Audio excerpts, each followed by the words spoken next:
Your core values don't matter. Not the ones on your website, not the ones in your employee handbook, and not the ones you hang on the wall. They only matter if you actually do this one thing, and most leaders don't. I'm going to tell you about the 3 years it took me to learn this lesson and what it cost us.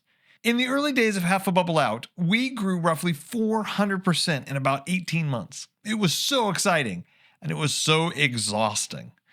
Catherine and I were buried in client work. We had a small team of 6 or 7 people, and the pressure was mounting. We knew we needed help managing operations and staff. We couldn't keep doing everything ourselves, obviously, so we decided to hire at a level we had never hired before. We hired an operations manager to oversee the team. We sought counsel. We interviewed carefully. We did our best, and we still got it wrong.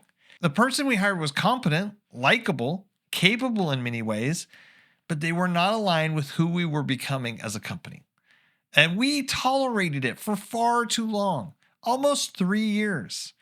Now, Catherine and I felt the tension of it all. We were frustrated, something felt off, but we assumed we were carrying that burden alone.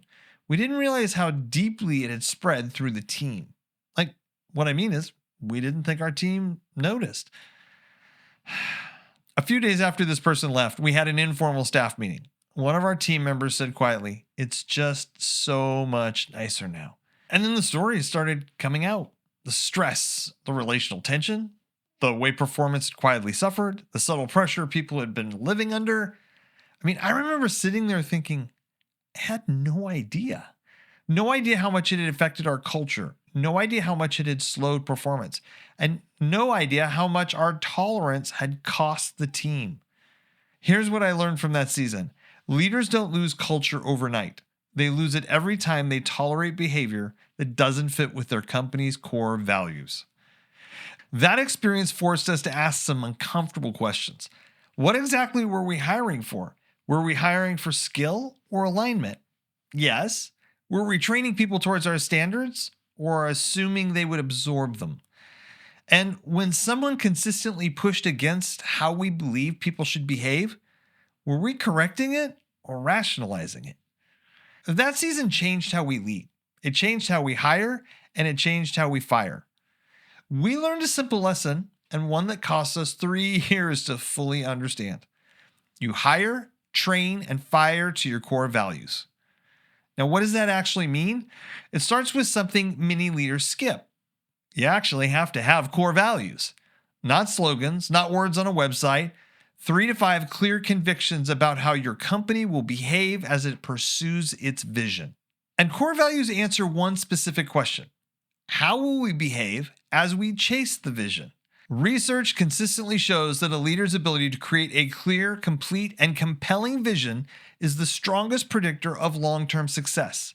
Embedded inside that vision are 3 to 5 core values. If you don't have clarity on them, you may still grow. You may even make money, but you will leave alignment, trust, and performance on the table. You hear me? You'll leave money on the table, and it may cost you a lot of stress. Core values are not about whether someone is good or bad. They're about fit. You can hire a completely competent person, hardworking, even admirable person, and still create friction if the way they operate doesn't match how your company is committed to operating. That's why hiring to core values matters. Competency matters, but alignment multiplies. That's the first one. The second thing is training to core values. Now, training is reinforcement. If you don't talk about your values, they'll fade into the background noise. Values must be modeled under pressure and reinforced. They must show up in performance reviews, team meetings, one-on-one conversations. If they're not present in everyday decisions, they become slogans instead of standards. Which brings us to the third part of this equation, firing to core values. This is the one most leaders avoid. If someone repeatedly violates the values that define how your company behaves, you must act. Not out of anger, but out of stewardship. Look, tolerance communicates permission, and permission reshapes culture. Think of your values like a posted speed limit. The number on the sign is what you say it is, but the speed people actually drive is what you allow. And if no one ever gets pulled over, the sign becomes decoration, which is why I keep coming back to this. Your culture is not defined by what you write on the wall. It is defined by what you allow. So let me slow you down for a minute.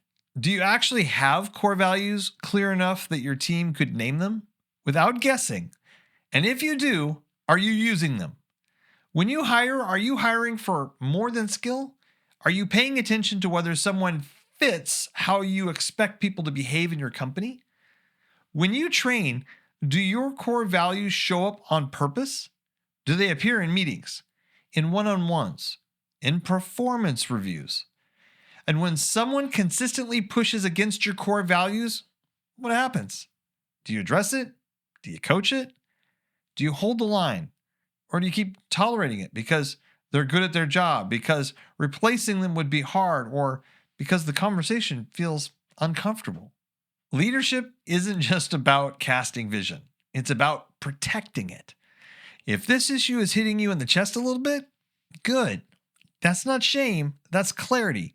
Because the fastest way to weaken your culture is to say your values matter and then let them be optional. Here's my question for you. Have you ever tolerated a misalignment on your team and wished later you hadn't? Tell me about it in the comments. I actually read them. And if this kind of conversation is helpful, subscribe so you don't miss the next one.